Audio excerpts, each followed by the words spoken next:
So I forgot to mention in the past video some stuff, so this is basically part 2.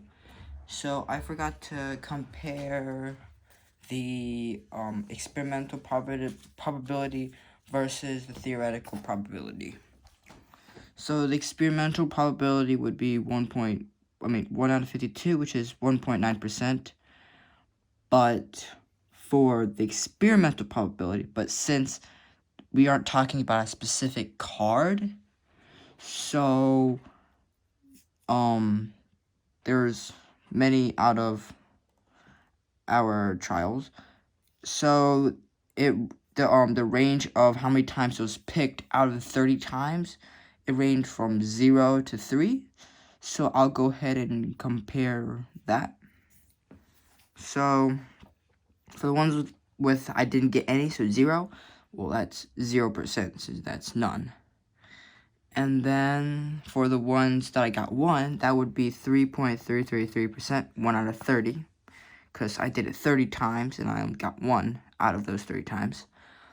And then the 2 out of 30, or 1 out of 15, was 6.66%. And my bad, there was no 3, so it was only 1, 2, or 0. So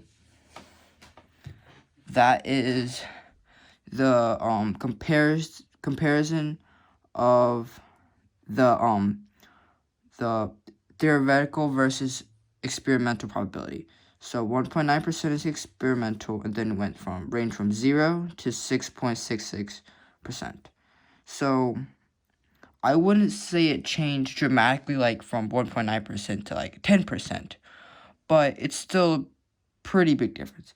Now, I would definitely say as it goes on that it would probably change a little bit more.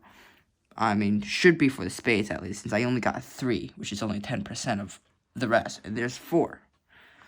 So, theoretically, each suit should at least have 25% of the total of 30, which, yeah.